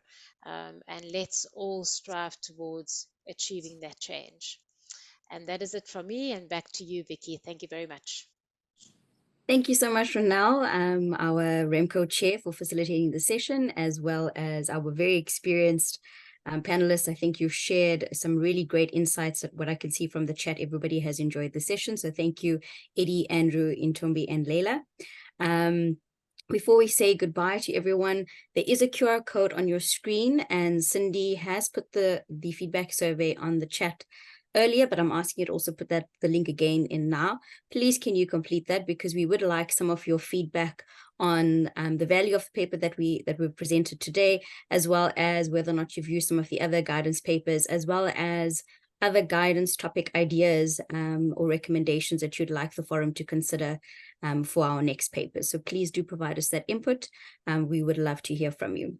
So once again, thank you, everybody. I hope you enjoy the rest of your week. And until we have our next technical webinar, I will see you again soon.